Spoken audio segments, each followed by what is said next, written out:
Hi, j'espère que vous allez bien. On se retrouve aujourd'hui dans une nouvelle vidéo parce que j'avais envie de vous parler de mon top 20 des meilleurs animés qu'il y a eu en 2022. Si cette vidéo vous intéresse, je vous laisse avec la suite.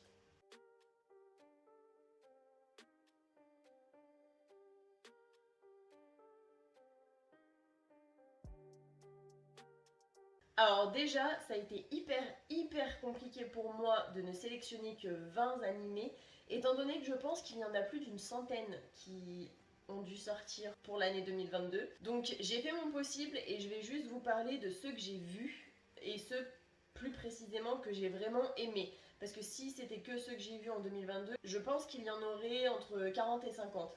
Donc je vais pas vous parler de tout parce que franchement ça risque d'être chiant. N'hésitez pas à me dire d'ores et déjà si vous souhaitez une vidéo concernant mes animés chinois, parce que cette vidéo sera exclusivement sur les animés japonais.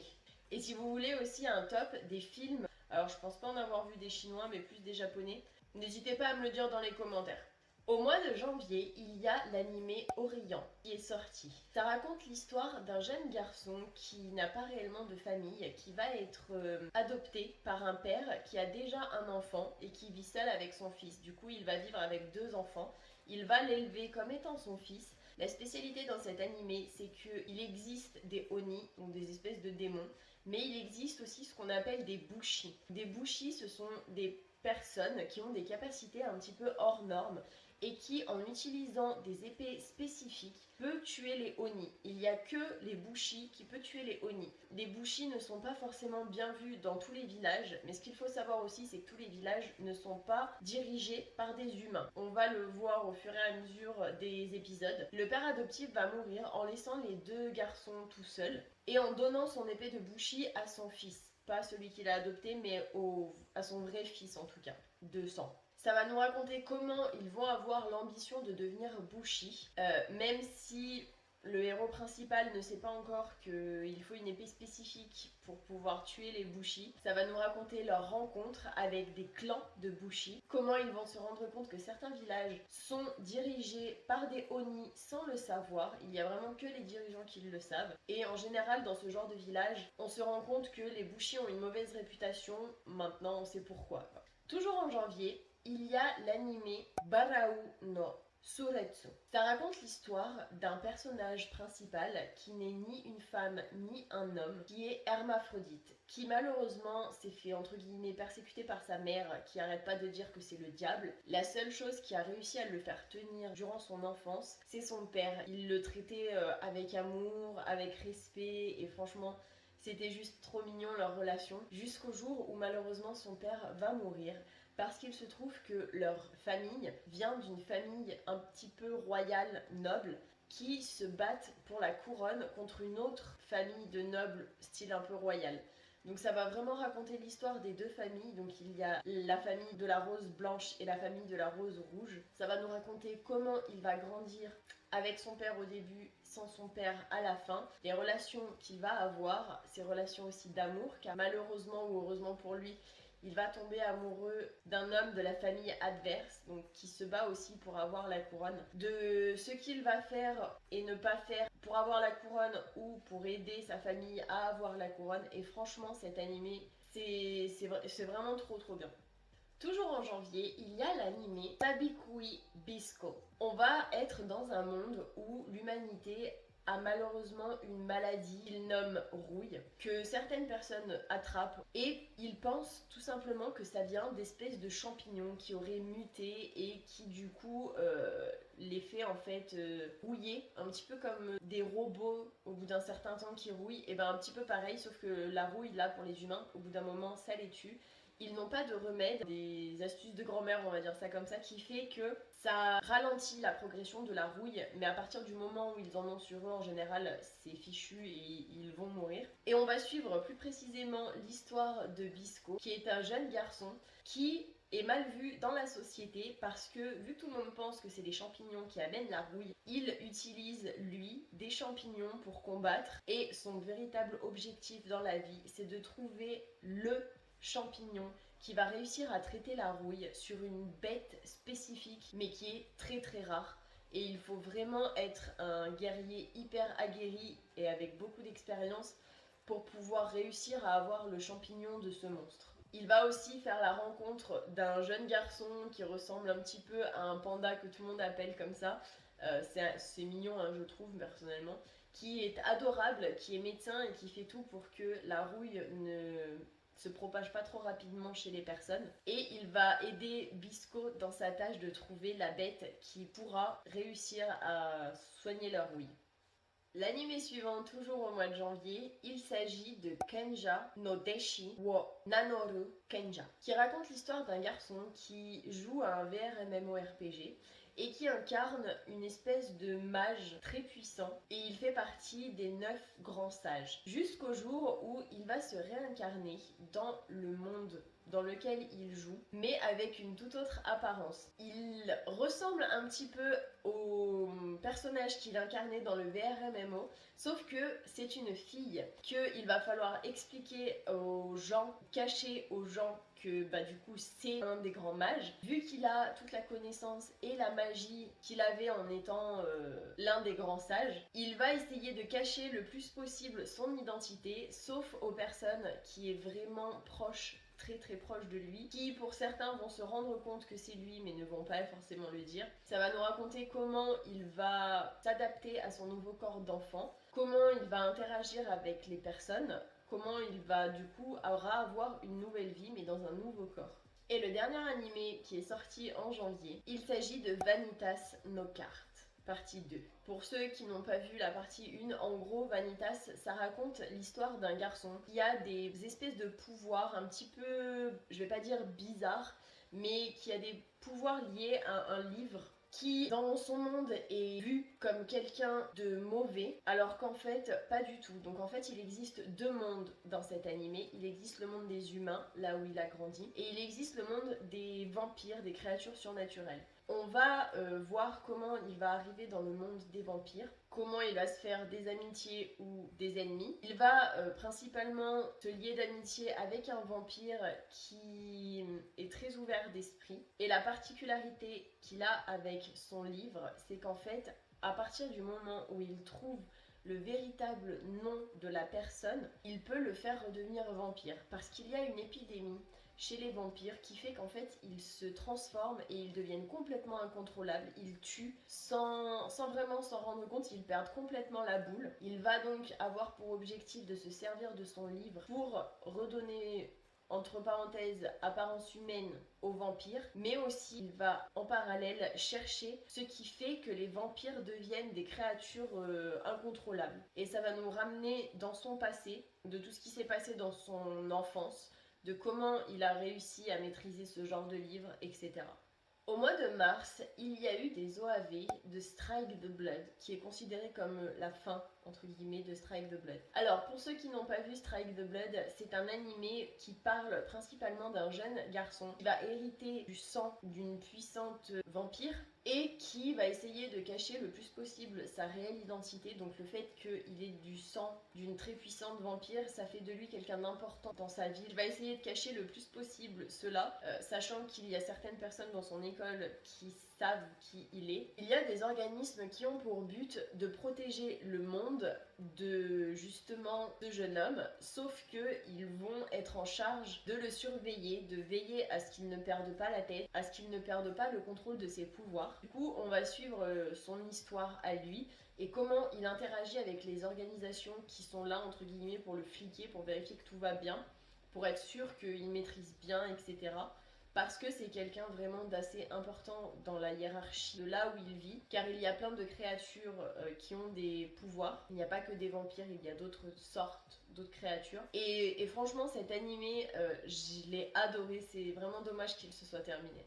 Au mois d'avril, il y a l'anime Yusha Yamemasu. Ça raconte l'histoire d'un jeune garçon qui était le héros de l'humanité, qui vit depuis très très longtemps et qui a vu les humains se retourner les uns contre les autres, mais aussi se retourner contre lui, car justement il était trop puissant, qu'il était au niveau de sa force égale à un roi démon, et que les gens en fait craignaient tout simplement sa force, qui pensaient qu'un jour s'il se montait contre l'humanité, il pourrait tuer tout le monde. Un jour il va décider tout simplement qu'il en a marre en fait de rester dans ce monde d'humains, et il va décider de partir dans le royaume des démons, donc précisément la personne qui l'a combattu, qui ne va pas l'accepter. Elle en a absolument rien à cirer, c'est un roi démon qui est une fille, donc pour une fois c'est cool. C'est pas un gars, parce que la plupart du temps les rois démons c'est toujours des garçons. Bref, c'est une jeune fille qui a un fort caractère et qui ne veut absolument rien avoir à faire avec lui. Du coup, il va se cacher sous une armure pour se faire passer pour tout simplement un soldat. Et là, bizarrement, elle va l'accepter. En fait, il y a le roi démon et il y a des générales, on va appeler ça comme ça. Chaque général dirige une partie spécifique du royaume et les généraux sont au courant de qui il est réellement. Ils vont mettre ensemble ce stratagème où il va être dans une armure qui va être la seule solution pour que le roi démon l'accepte. Donc au fur et à mesure, le roi démon va se faire au chevalier à l'armure jusqu'au moment où il va se dévoiler et il va dévoiler sa véritable intention. Mais je vous laisse regarder pour plus comprendre parce que je pense que ça doit pas être très clair ce que moi je dis parce que j'ai vu l'animé mais je veux pas spoil. Toujours au mois d'avril, il y a l'animé Shiju Saikyu no Dai Mao, qui raconte l'histoire d'un homme qui est un roi démon extrêmement puissant, qui a une armée bien, qui a des amis dans son armée, qui est très proche de ses généraux, etc. Jusqu'au jour où il va perdre la personne auquel il tient le plus dans son monde. Ce qui va le perturber quand même pas mal, il va en avoir tout simplement marre. Pour lui, il a vécu tout ce qu'il avait à vivre, il va vouloir se réincarner dans un futur très lointain de là où il est parti. Donc il va se réincarner dans le même monde, mais bien des années plus tard. Et il va se souvenir de tout ce qui s'est passé. Au niveau de l'apparence, il va se réincarner dans quelqu'un qui a à peu près la même apparence. Et au fur et à mesure des épisodes, on va se rendre compte qu'il va se lier d'amitié avec une jeune fille qui lui fait beaucoup penser à la personne qu'il a perdue dans son ancienne vie. Il va aussi se lier d'amitié avec d'autres personnes et il va intégrer une école où justement dans cette école, malheureusement pour lui, son professeur, c'était un de ses générales. Donc comment vous dire que ça va promettre, qu'il va essayer de cacher son identité ainsi que ses pouvoirs, parce que du coup, la professeure, elle connaissait très bien l'ancien roi démon, qu'elle était très proche de lui, qu'elle connaissait tout quasiment de lui. Donc lui, il va falloir qu'il cache vraiment le plus possible son identité. Et on va voir au fur et à mesure s'il arrive à se cacher ou pas. Toujours au mois d'avril, il y a l'anime Tate no Yusha no Nariagiari 2. Donc en gros c'est le héros au bouclier. Il y a certains épisodes que je trouve un peu longs. Alors la saison 2 était vraiment bien. J'ai pas limite préféré la 2 mais presque. Ça raconte l'histoire de 4 héros si je ne dis pas de bêtises. Chacun ont un artefact lié à leur spécialité. Donc il y a l'archer, il y a le lancer, il y a le bouclier et il y a l'épée si je ne dis pas de bêtises. Je crois que c'est ça. Et en gros, nous, on va suivre l'histoire donc du héros au bouclier. Le roi, quand les héros seront là, va décider de donner une équipe à chaque héros. Sauf que l'équipe du héros au bouclier, c'est juste une seule personne. Et en fait, c'est quelqu'un qui est complètement pourri, qui vraiment va lui faire la misère, va le ramener plus bas que terre. Enfin, franchement, désolé, mais c'est une grosse connasse. Et malheureusement, ça va réussir parce que tout le monde va penser que c'est quelqu'un de mauvais, etc. Au fur et à mesure, il va ne plus faire confiance aux gens, en fait, tout simplement. Et il va décider d'acheter, on va dire ça comme ça, une jeune femme qui est mi-animale, mi-humaine. Il va la voir au fur et à mesure des épisodes grandir en même temps que lui parce qu'il va devenir son maître. Il va aussi faire la rencontre de d'autres personnages qui sont très attachants je trouve. Et en fait dans ce monde il y a ce qu'on appelle des vagues, on va appeler ça comme ça. En fait il y a un sablier et au bout d'un certain temps il y a des vagues qui se créent. Et en fait, les héros sont là principalement pour faire en sorte que les vagues ne détruisent pas tout, que pour sauver vraiment l'humanité en fait, tout simplement. Toujours au mois d'avril, il y a l'anime Maotsukai Reimeiki. J'espère que je le prononce bien. Ça va nous raconter l'histoire d'un jeune homme qui vit dans un monde de magie, qui va intégrer une école de magie et qui a une petite spécificité dans le sens où il ne peut pas utiliser la magie. Au fur et à mesure des épisodes, on va comprendre le pourquoi, on va voir des personnages se lier d'amitié avec lui, mais il va aussi y avoir un professeur qui est complètement bizarre, on va dire ça comme ça, c'est une petite fille qui, franchement, elle est chelou. Ça va nous raconter aussi l'histoire de sa famille, de ce qu'il est réellement, parce qu'en fait c'est pas qu'il n'a pas de pouvoir et qu'il ne peut pas en utiliser, en fait c'est un puits sans fond, il a tellement de pouvoir en lui qu'il n'arrive pas à les contrôler et donc du coup c'est comme s'il il n'en avait pas en fait, tout simplement, vu que c'est très dur à contrôler. Il faut, pour ne pas qu'il implose de l'intérieur, il faut que il donne un petit peu de sa magie et il va y donner à ses compagnons, à sa professeure. Enfin, ça retrace vraiment tout ce qui va se passer, de pourquoi il a cette espèce de pouvoir, de son enfance, de ses amitiés. Et franchement, cet animé est juste trop bien. Au mois d'avril toujours, il y a Spy X Family. Alors, franchement, je suppose qu'il n'y a pas besoin de vous le dire ce que c'est, mais je vais quand même le faire. Ça raconte l'histoire d'un agent secret qui a une mission spécifique, qui doit aller dans le continent adverse pour une mission spéciale afin de se rapprocher d'une personne qui souhaiterait foutre le bordel dans le monde. Et pour cela, il va devoir se trouver une famille. Il va donc aller récupérer, on va dire ça comme ça, dans un orphelinat, une petite fille qui se trouve lire dans les pensées. Il va aussi rencontrer une jeune femme qui va du coup devenir sa femme, même si entre eux il n'y a pas réellement de relation, il n'y a pas réellement de sentiments au début. Il va l'épouser, d'un commun accord, ils se cachent en fait leurs identités parce que lui est agent secret et se fait passer pour un médecin.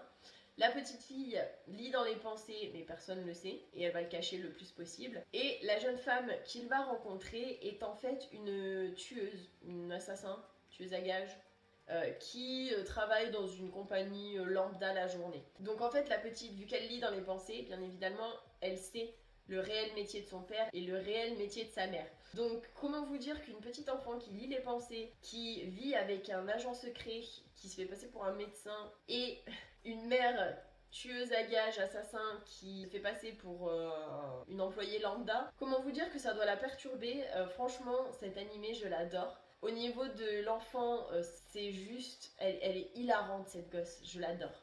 Au mois de juillet, il y a Licorice Recoil qui raconte l'histoire d'une jeune fille qui est dans une espèce d'organisation secrète où il n'y a que des jeunes filles. Il y a une autre organisation secrète avec que des garçons, mais ça c'est autre chose. Et en fait, dans cet animé, on va suivre les aventures donc de cette jeune fille qui est indépendante par rapport à l'organisation. Donc en fait, ils prennent dans cette organisation des jeunes filles qui n'ont pas de famille, qui sont limite à la rue, les forment à devenir des assassins, des tueuses, et ensuite ils les gardent dans leur organisation pour des missions. Sauf que la jeune fille qu'on va suivre, elle est en dehors de l'organisation, elle ne tue pas en fait, tout simplement, et ne veut pas tuer, parce que pour elle, les vies comptent plus qu'autre chose, plus que les missions, plus que tout. Donc en fait, elle utilise des munitions qui valent la peau du cul, d'après ce que j'ai cru comprendre, pour ne pas justement tuer les personnes qu'elle est censée tuer. Mais c'est la meilleure dans son domaine et c'est une des plus fortes. On va découvrir au fur et à mesure qu'elle a des antécédents médicaux un petit peu particuliers et ça va principalement nous raconter, donc elle travaille, cette jeune fille, en indépendante dans un café, donc avec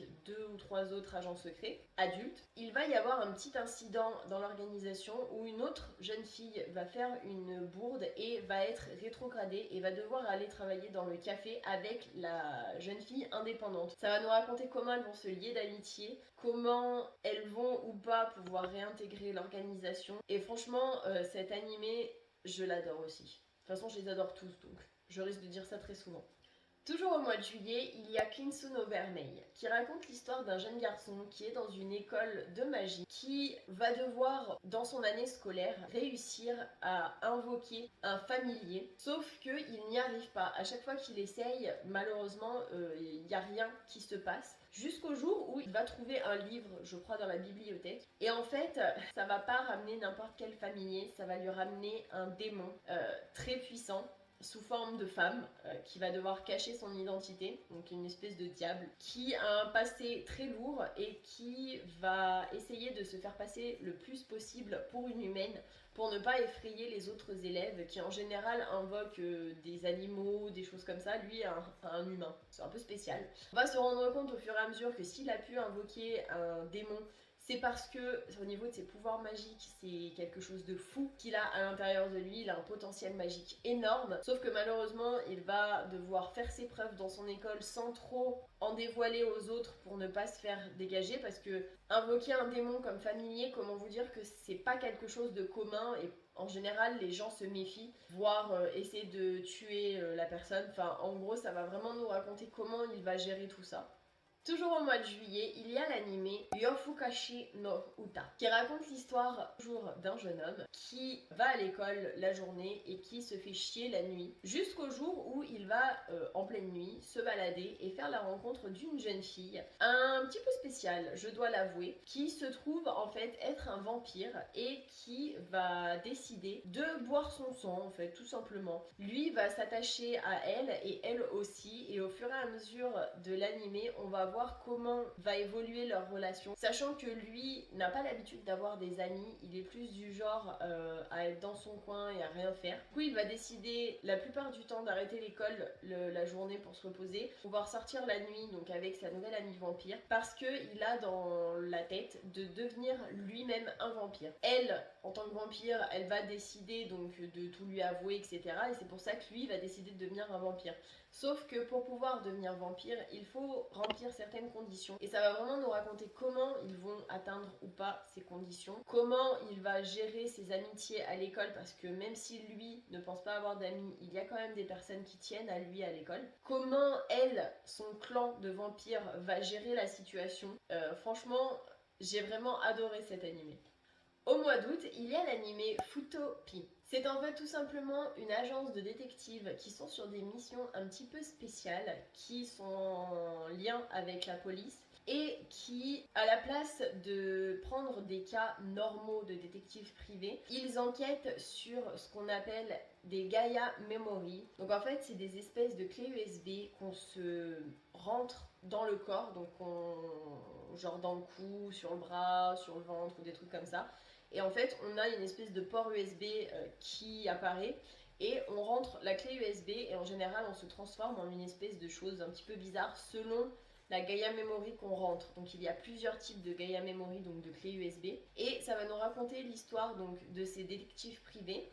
Principalement de deux détectives privés qui en fait, donc il y a le héros principal et il y a son ami qui adore chercher des réponses mais qui n'est pas forcément très humain. Et en fait, quand il utilise une Gaia Memory pour combattre le crime, on va dire ça comme ça, combattre les autres Gaia Memory, il va se transformer en ce qu'on appelle le Kamen Rider. Donc en fait, il va tout simplement fusionner avec l'autre jeune homme qui aime faire des recherches et qui n'est pas forcément très humain. Ils vont fusionner tous les deux afin de se transformer en une espèce de, je sais pas trop quoi, de super-héros, on va dire ça comme ça, qui a des pouvoirs un peu spécifiques suivant la Gaia Memories qu'ils mettent, parce qu'ils en ont plusieurs, donc ils peuvent fusionner plusieurs parties.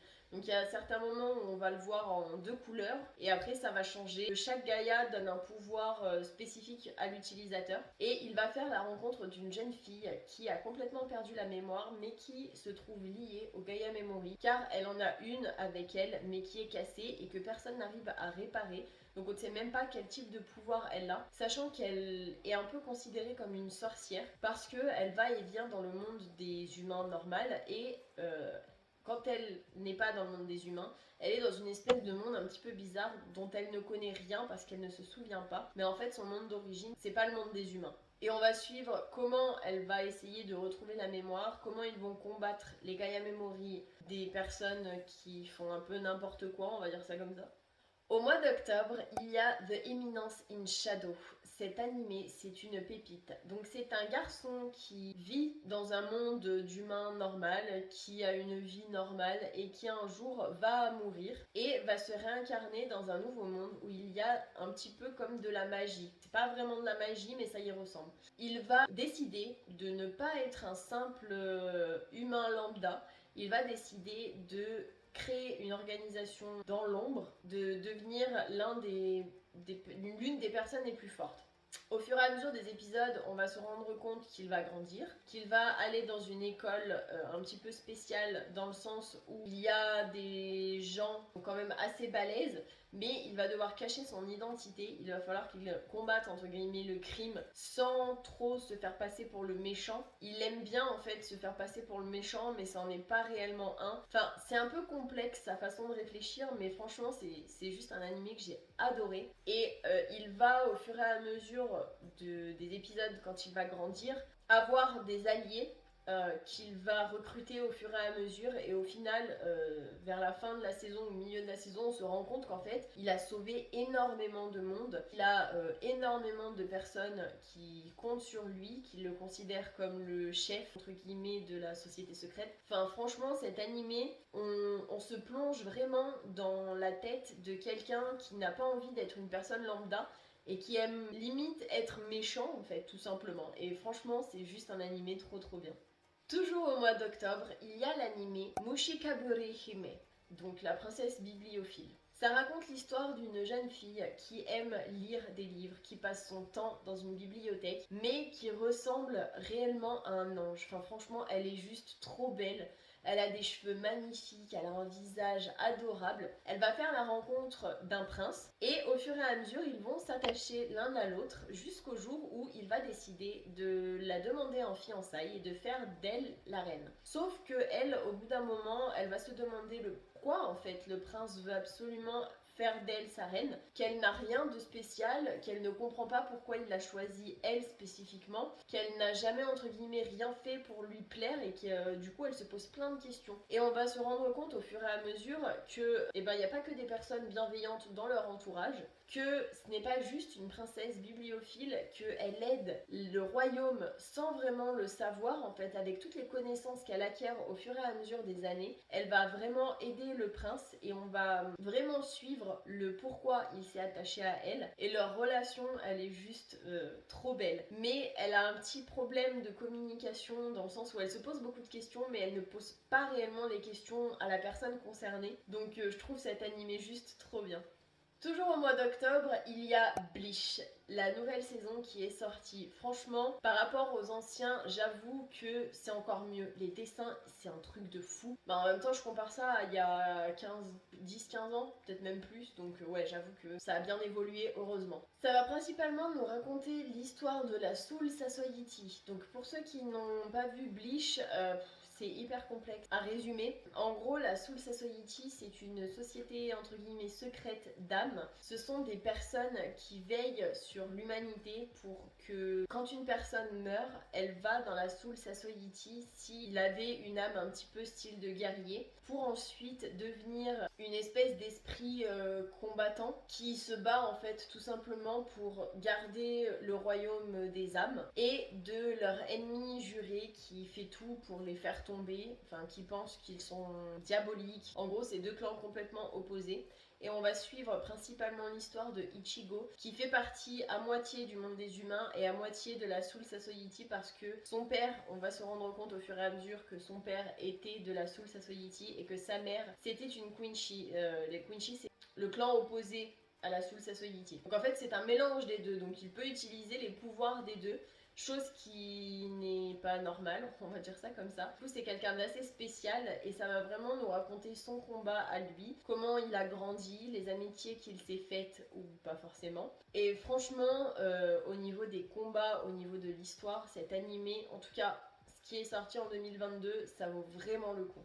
Toujours au mois d'octobre, il y a Chainsaw Man qui raconte l'histoire d'un jeune garçon qui va faire la rencontre d'un démon tronçonneuse chien, qui est trop mimi d'ailleurs au passage. Le jeune homme va périr lors d'un combat et en fait le démon tronçonneuse va décider de s'installer dans le corps de l'humain pour en faire tout simplement et un garçon mi-humain, mi-démon tronçonneuse. Donc comment vous dire que déjà c'est un peu chelou, sachant que quand il se transforme, donc en fait il a un truc au niveau de la poitrine, une espèce de ficelle qui doit tirer pour devenir une tronçonneuse, donc déjà ça c'est chelou. Et quand il le fait, malheureusement sa tête coupe en deux et ses bras se coupent en deux. Le problème, c'est que quand il fait ça, sans s'en rendre compte au début, il perd beaucoup de sang et que les combats ne peuvent pas durer trop longtemps, sinon en gros il fait une hémorragie et il se vide complètement de son sang. Donc, comment vous dire que c'est à la fois un avantage mais à la fois un inconvénient parce que niveau timing... et ça va nous raconter de comment il va intégrer une espèce d'organisation bizarre, on va dire ça comme ça, où il y a d'autres démons qui se font réhabiliter, on va dire ça comme ça aussi, de ses histoires d'amitié, de ce qui va le motiver à faire ce genre de mission, donc à risquer sa vie. Et franchement, c'est gore quand même comme animé, enfin c'est dark, mais cet animé, franchement, c'est juste une pépite. Et enfin, le dernier animé qui est sorti toujours au mois d'octobre, il s'agit de Yorusei Yatsura, qui raconte l'histoire de Ram, ou Ramu, je sais pas trop comment on dit en français, d'une jeune fille tout simplement extraterrestre qui va descendre sur Terre afin de coloniser la Terre. Sauf que les extraterrestres, ils vont décider de faire une espèce de jeu concours, enfin une espèce de jeu où en fait, si ne serait-ce que n'importe lequel humain arrive à attraper la fille du chef, donc l'âme, et bah du coup, ils ne coloniseront pas la Terre. Tout le monde au Japon va essayer de la choper, donc en fait, ce qu'il faut précisément, c'est la choper au niveau des cornes. Sachant que ce qu'il faut savoir, c'est qu'elle vole et qu'elle a le pouvoir de taser, on va dire ça comme ça, de faire des éclairs, enfin littéralement de foudroyer des personnes. Donc au début, on va se rendre compte qu'elle gagne parce qu'il y a un certain temps donné, c'est pas non plus à l'infini hein, qu'ils peuvent essayer de la choper. Jusqu'au jour où il va y avoir un garçon qui va réussir à lui attraper les cornes et elle va tomber donc amoureuse de lui, elle va décider d'aller vivre avec lui, va considérer qu'ils sont ensemble et que du coup, elle va en gros l'appeler Darling, elle va squatter chez lui, elle va se décider à emménager avec lui, à aller à l'école avec lui. Même si cet animé est complètement chelou, on va aussi apprendre qu'il va y avoir d'autres extraterrestres qui vont pour certains se camoufler, que Lamu avait un fiancé, qui est un peu bizarre d'ailleurs, on va voir ses meilleurs amis qui viennent aussi d'autres planètes qu'elle, donc qui n'ont pas les mêmes pouvoirs et pas forcément la même apparence non plus. Et franchement, même si c'est complètement déjanté et que ça crie beaucoup, attendez-vous à ce que ça crie énormément, un peu style Black Clover mais en version pire. Franchement, cet animé, je le recommande à 10 000%.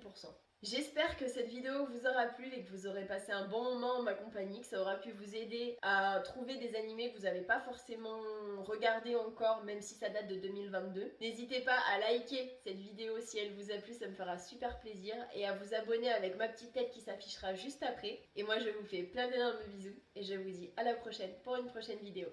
Mouah.